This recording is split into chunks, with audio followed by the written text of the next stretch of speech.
Hello everyone, welcome to the course of Applied Thermodynamics, and we will continue with the reciprocating air compressor. Today we will see about the intercoolers and some numericals. Myself Sumit Bardia, Assistant Professor, Department of Mechanical Engineering, Sharad Institute of Technology, College of Engineering, Yadirav. In the today's lecture we will see some points like arrangement of reciprocating compressors, intercooler, and we'll go for the two numericals, numerical 1 and numerical 2.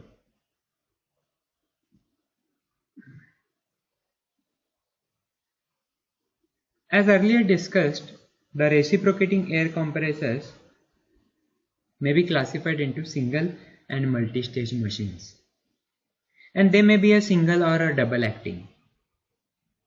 Now in the latter case, air is compressed alternately on either side of the piston, and consequently there are two compression strokes per revolution per cylinder.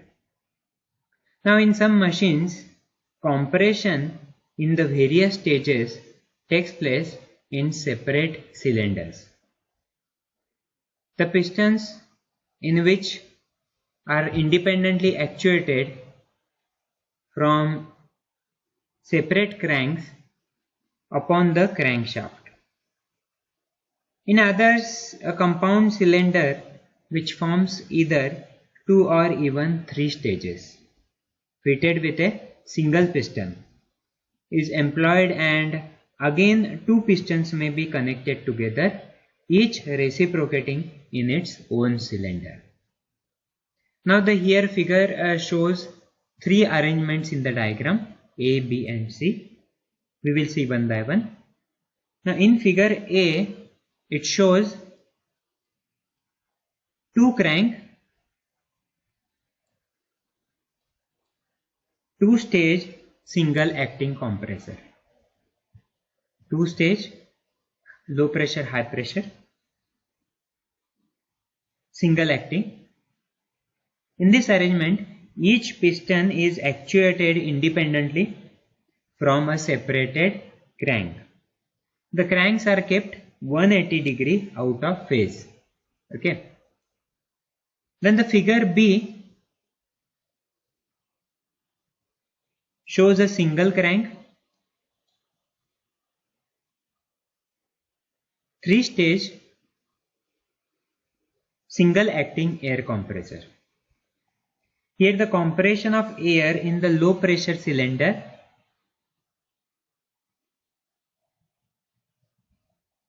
takes place on the downstroke of the piston here, while on the upstroke compression in the intermediate, IP means intermediate pressure, and the high pressure stages. So this is three stage single acting air compressor. Now the figure C shows a two crank, three stage air compressor having double acting low and intermediate pressure cylinders and two single acting high pressure cylinders, that is here two stage. Compression in these high pressure cylinders taking place only during the upstroke of the pistons. So these are the three arrangement of the reciprocating compressors. So many such arrangements are possible, but their scope is beyond the syllabus. Okay, so that is about the arrangements, how we can make a combinations of arrangements for reciprocating compressors. Now next is intercooler, which is very important component. We are using this component to increase the in the high pressure compressors. We need to go for intercooler in order to increase the efficiency. The cooler which is placed in between the stages is called intercooler. With the object of removing moisture, coolers are sometimes fitted after the last stage for the reason called after coolers. But it should be understood that after coolers cannot influence the work done in the compression. They cannot influence. Now intercoolers and aftercoolers are simple heat exchangers in which heat is removed from air which has been compressed and its temperature has risen as a result of compression. A simplified section through an intercooler is shown in this figure.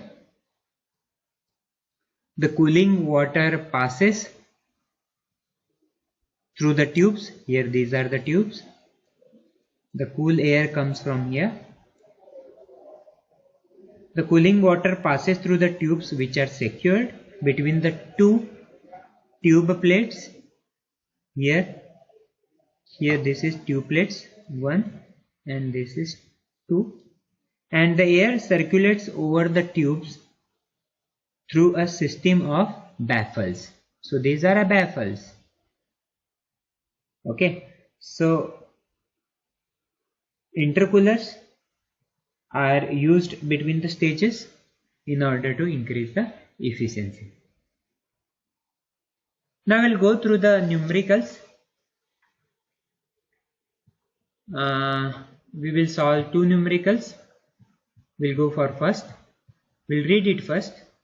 A single stage reciprocating compressor takes 1 meter cube of air per minute at 1.013 bar and 15 degrees Celsius and delivers it at 7 bar. Assuming that the law of compression is PV raised to 1.35 equal to constant and the clearance is negligible, so we need to calculate the indicated power. Now a single stage compressor takes 1 meter cube, that is volume is given. Here it is written V1 equal to 1 meter cube per minute.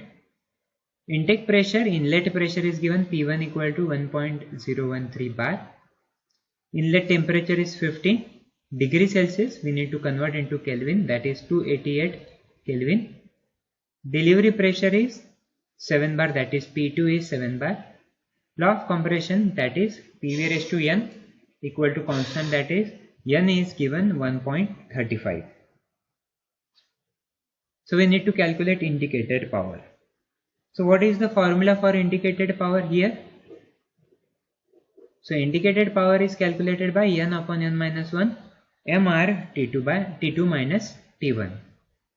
So we need to calculate here M. R is the gas constant that is available. T2 we need to find out. T1 is available. T1 is given, that is 15 degrees Celsius, 288 Kelvin. We need to find out M and T2. So M is calculated by using the equation, that is PV equal to MRT. So M equal to P1 V1 divided by RT1. So mass of air delivered per minute. So P1 is given, that is 1.013 into 10 raised to 5. We are converting bar into Newton per meter square. Multiply by V1 is given, that is 1. Divided by R value is 287 joule per kg Kelvin. We need to take in terms of joule because here P1 is in terms of Newton per meter square. Okay, and T1 is nothing but 288 Kelvin. So we are getting calculation of this formula. We are getting M equal to 1.226 kg per minute. Ultimately T2 delivery temperature is also calculated by T2 by T1 equal to P2 by P1 raised to N minus 1 upon N. So from that we can easily calculate T2. So T2 is nothing but T1 P2 by P1 raised to N minus 1 upon N. So T1 is known, that is 288. P2 is known 7 bar. P1 is known 1.013 and N value is 1.35 minus 1 divided by 1.31. So 35. So delivery temperature T2 is coming 475.2. Now substitute the value of M and T2 in the indicated power or work equation, that is N upon N minus 1 MR T2 minus T1, that is in terms of kilojoule per minute. M we have calculated in terms of kg per minute. Okay. So N value is 1.35 divided by 1.35 minus 1. Multiply, M is calculated, that is 1.226. R in terms of kilojoule we have taken, here kilojoule is there, so 0.287.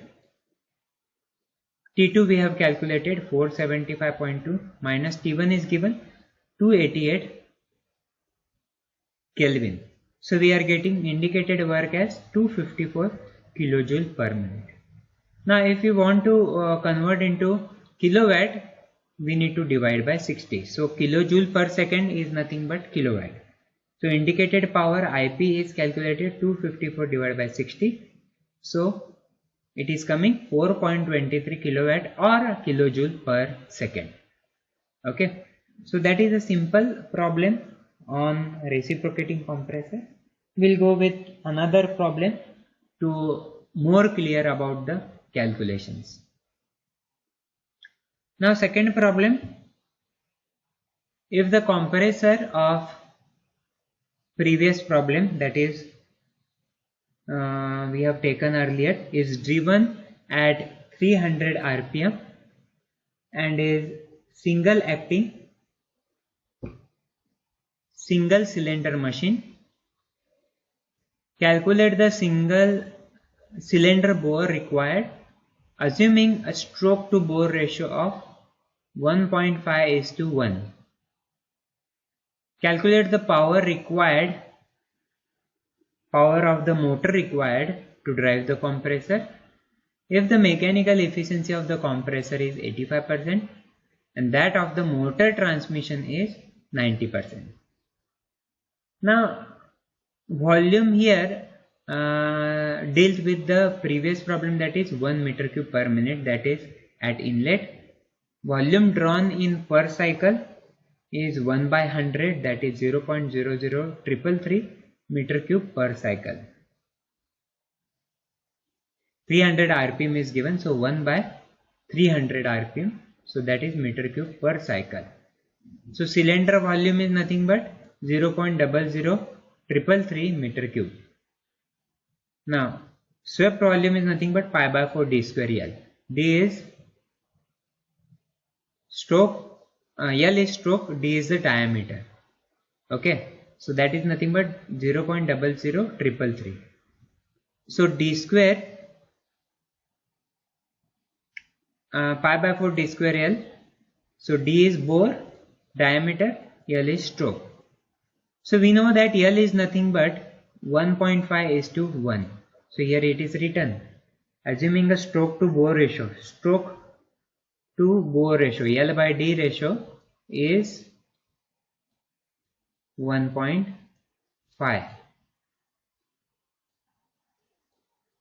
Okay, so here we have substituted the value of L, that is pi by 4 d square 1.5 into D equal to 0.00333.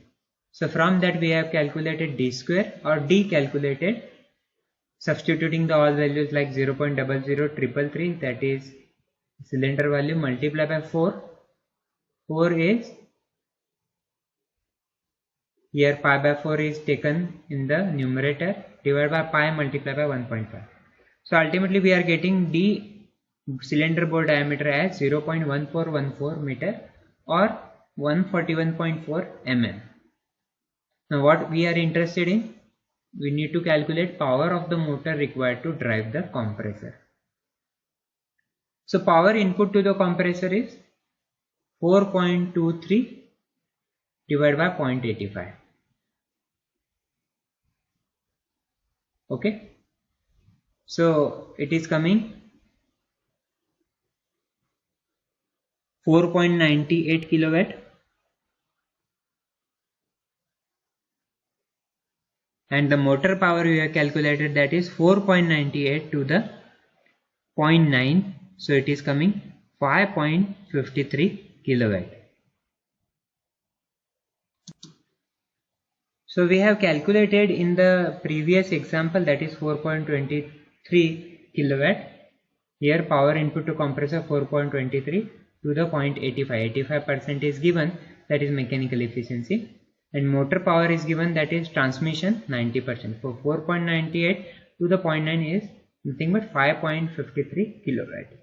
Okay, so that is these problems we can solve at home. Students should solve remaining numericals. They can practice it at their home. We'll stop here. We'll continue with the next point, next category of this chapter, that is rotary compressor. Thank you.